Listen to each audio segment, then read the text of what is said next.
क्या रीजन है ये ब्लड से रिलेटेड जो बीमारियां हैं क्यों बढ़ रही हैं?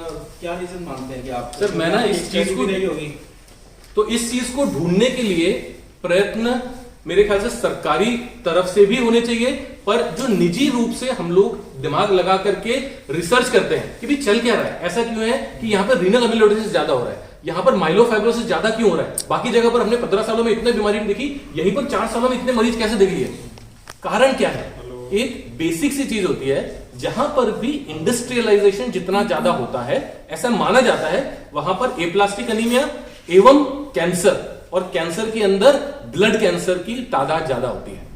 तो फरीदाबाद, गुड़गांव, हिसार, जहां जहां पर भी इंडस्ट्रियलाइजेशन ज्यादा होता है, मैं ये नहीं कहूंगा इंडस्ट्रियलाइजेशन गलत है, पर इंडस्ट्रियलाइजेशन होने के, विकसित होने के कुछ न कुछ कुप्रभाव पड़ते हैं, और इसी रूप में वो हमको देखने को मिल सकते हैं। ये एक कारण संभावना है होने की। अब इसके लिए हमें क्या करना पड़ेगा? क्या ब्लड जो हमारे यहाँ पर पानी का स्रोत है उसके अंदर हम लोग क्या अलग अलग एलिमेंट्स की, टॉक्सिक एलिमेंट्स की मात्रा को पता लगाने के लिए प्रयत्न कर सकते हैं?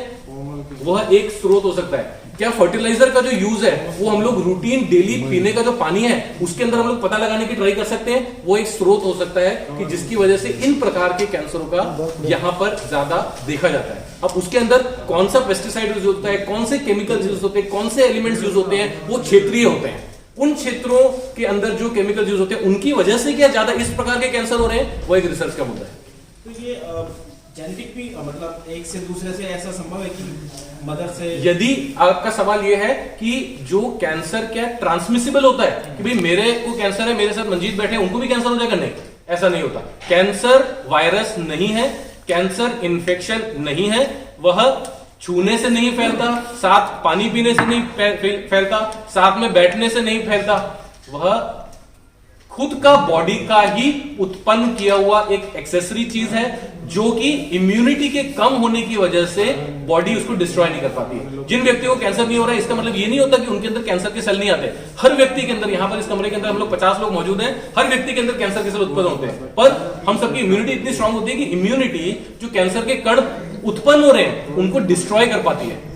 किंतु जिन लोगों को कैंसर होता है वो अपने कैंसर के कणों को इम्यूनिटी हेवायर होने की वजह से या इम्यूनिटी के अंदर प्रक्षेपण होने की वजह से उन कैंसर के कणों को नष्ट नहीं कर पाते हैं और वो कैंसर के रूप में प्रकट करते हैं। दूसरी, हाँ जी, दूसरी चीज उन्होंने पूछी क्या ये मां से बच्चे में ट्रांसमिट हो सकता है? नहीं हो सकता। अगर कोई ये बोलता है कुछ कैंसर जेनेटिक जरूर होते हैं, कुछ कैंसर जेनेटिक जरूर होते हैं, पर वो भी उन्हीं में ज्यादा होते हैं जिनकी इम्यूनिटी खराब होती है। जेनेटिक रूप से जिनकी इम्यूनिटी खराब होती है उन्हीं के अंदर इस प्रकार के जेनेटिक कैंसर का होने की संभावना ज्यादा होती है।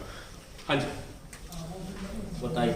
जैसे कि सक्षम लोग तो इलाज करवा सकते हैं, तो मान लीजिए जिसके पास हेल्थ कार्ड है या इंश्योरेंस है या जो गवर्नमेंट पैनल पे है या जो आर्थिक रूप से सक्षम है, लेकिन जो आर्थिक रूप से पिछड़े हैं उनके लिए भी क्या कोई आपका हॉस्पिटल उस तरह का प्रयास है? सर मैं दो चीजें इसमें बोलूंगा कि आयुष्मान भारत फोर्टिस हॉस्पिटल में आ चुका है, पहली चीज तो आयुष्मान भारत मोदी जी का जो विजन है उसके हिसाब से हर घर में एक आयुष्मान कार्ड होगा। तो जिस दिन ये संभव हो गया उस दिन हम लोग हर मरीज का इलाज कर पाएंगे, एक नंबर चीज। दूसरी नंबर चीज की जो बात है कि आज की तारीख में विज्ञान ने हमें क्या चीज सिखाई है कि एक होता है जो किताबों में इलाज होता है। किताबों में इलाज होता है का मतलब है कि ज्यादातर इलाज भारत के अंदर आज की तारीख में भी, चाहे अमेरिका हो चाहे यूरोप हो, वहां की किताबों में लिखा जाता है और यहां पर फॉलो किया जाता है। किंतु भारत के अंदर क्या इलाज होना चाहिए उसके ऊपर रिसर्च तेज पकड़ रही है, और उसने हमें क्या सिखाया है कि कॉस्ट इफेक्टिव इलाज कैसे किया जाए। अमेरिका में जो इलाज 5 करोड़ में होगा यहां पर हम लोग को 5 लाख में खत्म कर देते हैं, वो कर देते हैं, वो हो रहा है ऑलरेडी। कॉस्ट इफेक्टिव ट्रीटमेंट विदेशों के मुकाबले में हो रहा है और उनसे अच्छा तो मैं बोलूंगा पर कंपेरेबल रिजल्ट हमें मिल रहे हैं, क्योंकि ये चीज हम देखते हैं। पर जो आपका सवाल है कि जो अक्षम रूप, जो आर्थिक रूप से अक्षम लोग हैं उनको किस तरह से इलाज किया जाता है, उन परिस्थितियों में हमारी कोशिश जो आज की तारीख में रहती है, यदि उनके पास कोई भी सपोर्ट सिस्टम नहीं है, जो आर्थिक रूप से वायबल इलाज हमारे पास उपलब्ध है उनका इलाज हम लोग उस तरह से करते हैं। उनके नतीजे हो सकता है बिल्कुल वैसे ना हो जिनके पास पूरी आर्थिक रूप से सक्षमता हो, किंतु समझने की जरूरत यह है कि हर व्यक्ति के लिए इलाज की गुंजाइश हमारे पास है, इलाज की गुंजाइश हमारे पास है, और परिस्थितियों के हिसाब से उनके लिए जो बेस्ट इलाज किया जा सकता है वो हम करने के लिए तत्पर हैं। वो इलाज चाहे हिसाब में रखकर हो, उनके घर के नजदीक के नर्सिंग होम में रखकर हो, या उन्हें फोर्टिस हॉस्पिटल गुड़गांव में बुलाकर हो, बट उनको वो इलाज से वंचित नहीं रखा जाएगा। इस चीज के लिए अगर हम लोग कह रहे हैं कि रक्त कैंसर मुक्त हरियाणा का हमारा मुहिम है, तो तभी संभव है जब हर वर्ग के लोगों का इलाज हो पाए और कैपेसिटी, उनकी कैपेसिटी के अंदर रखकर उस इलाज को किया जा सके। एप्लास्टिक एनीमिया क्या है?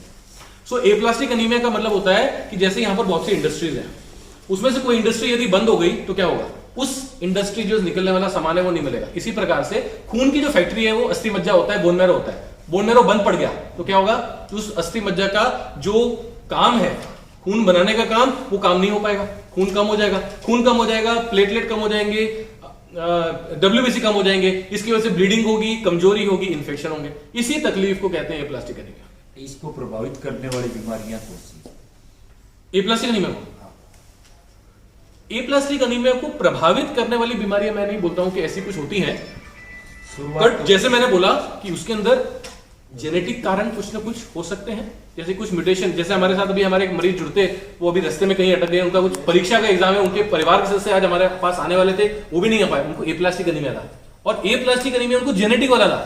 कैसे पता चला? उनका एक जेनेटिक म्यूटेशन किया गया, उनके अंदर DMD म्यूटेशन आया, और वो DMD म्यूटेशन जब आया उसकी वजह से उनका जन्मजात वो म्यूटेशन थी, वह क्रोमोसोम के अंदर चेंज था। एप्लास्टिक एनीमिया का पता कब चला? 16 साल की उम्र में। 16 साल तक उन्हें कुछ अनुमान नहीं था कि उनको इस प्रकार की जेनेटिक म्यूटेशन है। 16 साल में हमारे पास आए, एप्लास्टिक एनीमिया पता चला, हमने टेस्ट किया, पता चला कि ये म्यूटेशन है। उसके बाद उनका ट्रांसप्लांट हुआ, ट्रांसप्लांट को आज 2.5 साल हो गए हैं, जो उनको रेगुलरली खून चढ़ाना पड़ता था, बार बार हॉस्पिटल एडमिट होना पड़ता था। अब 2.5 साल से आज मैंने आपको बताया जैसे अपना एग्जाम दे रहे हैं बैठ करके। तो एप्लास्टिक एनीमिया का एक कारण होता है जेनेटिक कारण। दूसरे कारण क्या होते हैं? जैसे हमने बात किया इंडस्ट्रियलाइजेशन, और जिसकी वजह से फर्टिलाइजर का यूज, केमिकल्स का यूज, इसकी वजह से एप्लास्टिक एनीमिया का जो होता है प्रचलन बढ़ता है। तो आजकल नदी जो पीने के पानी की नदियां बहती है, उसमें जो मटेरियल डाला जा रहा है, फैक्ट्रियों का डाला जा रहा है, क्या वो भी प्रभावित करेगा? सर मेरे से ज्यादा इसके बारे में आप जानते होंगे, मैं मानता हूं, पर मेडिकल रूप से यदि मैं बात करूं तो बिल्कुल हाँ, इसका जवाब बिल्कुल हाँ है, क्योंकि केमिकल्स बॉडी के अंदर हमें बहुत सी अच्छी चीजें देते हैं। जो लाइट देख रहे हैं, अस्पताल की कंस्ट्रक्शन देख रहे हैं, हर जगह पर केमिकल्स है, हर जगह पर केमिकल्स है, उनका यूज गलत नहीं है, बट उस वेस्ट को, जो इंडस्ट्रियल वेस्ट है, उसको किस तरह से यूटिलाइज किया जाए या उसको किस तरह से डिस्कार्ड किया जाए, वो एक इंपॉर्टेंट चीज है। क्योंकि फायदा किसी मानव जाति के फायदे की सोच के साथ लोगों का नुकसान लॉन्ग टर्म में ना हो, इसका ध्यान रखने का काम भी इंडस्ट्रियलाइजेशन का ही है, हमारा ही है, मानव जाति का नहीं है। क्या केमिकल फ्यूम्स भी इफेक्ट करते हैं सर? हर चीज प्रभावित करती है सर, केमिकल्स प्रभावित करते हैं, और वो चाहे किसी भी रूप में हो, वो चाहे गैसियस रूप में हो, सॉलिड फॉर्म में हो, लिक्विड फॉर्म में हो। जो गैसियस वेस्ट, वो जो केमिकल वेस्ट है, अब वो उसमें भी कुछ स्पेसिफिक है, हाइड्रोकार्बन्स हो गए, फिनाइल बेंजीन हो गया, इस प्रकार के जो केमिकल वेस्ट हैं, उनका कैंसर के ऊपर प्रभाव ज्यादा है। यह मानसिक रूप से यह प्रूवन है, साइंटिफिकली प्रूवन है। ग्रामीण इलाके में माता बहनें अपना चूल्हा जलाती है, उसमें कई बार पॉलीथीन भी जला देती है, कपड़े भी जला देती है, तो क्या वो भी प्रभावित कितना? सर कार्बन जहां पर भी आता है, कार्बन कैंसर का एक स्रोत है। हाइड्रोकार्बन मैंने जैसे बोला, अब कार्बन अल्टीमेटली हाइड्रोकार्बन में कन्वर्ट होगा किसी न किसी स्टेज पर जाकर के, जब वो होगा तो यह सारी की सारी चीजें प्रभावित जरूर करेंगे। छोटी मात्रा में पता ना चले, बट यह जब पूरा शहर का शहर इसके अंदर जुड़ेगा, एक प्रैक्टिस को, एक रणनीति को, एक प्रणाली को अपनाएगा, जो कि मानव जाति के लिए लॉन्ग टर्म हो सकता है। जिस गांव के अंदर चूल्हा चल रहा है उधर नहीं, पर उससे फ्यूम्स उठ के जो बगल वाले गांव में, बगल वाले 10 गांव में जाएंगे, वो उनको भी प्रभावित करेगा। इसके बचाव के क्या कुछ रहेंगे, क्योंकि आपने बताया कि कैंसर जो हो रहा है, तो उससे बचा कैसे जाए? सर इसके अंदर मैं 2 भाग में इसका मैं जवाब देना चाहूंगा। कैंसर 2 प्रकार के होते हैं, कैंसर 2 प्रकार के होते हैं। एक होते हैं सॉलिड कैंसर, दूसरे होते हैं लिक्विड कैंसर। सॉलिड का मतलब जो सॉलिड ऑर्गन्स को प्रभावित करते हैं, छाती का कैंसर, पेट का कैंसर, आंख का कैंसर, दिमाग का कैंसर, तो ये सारे सॉलिड कैंसर हैं। दूसरे होते हैं लिक्विड कैंसर, यानी खून के कैंसर। दोनों के अंदर एक बेसिक डिफरेंस है। ब्लड कैंसर्स को जो सॉलिड कैंसर्स हैं, उसके अंदर ज्यादातर कैंसरों के लिए हमारे पास आज की तारीख में यह जानकारी है कि हाँ यार ये इन वजहों से होते हैं। भाई तंबाकू कोई ज्यादा खाता है उससे मुंह का कैंसर, गले का कैंसर, सब प्रकार के कैंसर हो सकते हैं। स्मोकिंग से इस प्रकार के कैंसर हो सकते हैं। छाती का कैंसर हो सकता है स्मोकिंग करने से, ठीक है ना। जो तीखा ज्यादा खाता है उसको पेट का कैंसर होने की संभावना है। पर क्या इस प्रकार की आदतें, खाने पीने की आदतें क्या बाकी रक्त के कैंसरों को प्रभावित करती हैं?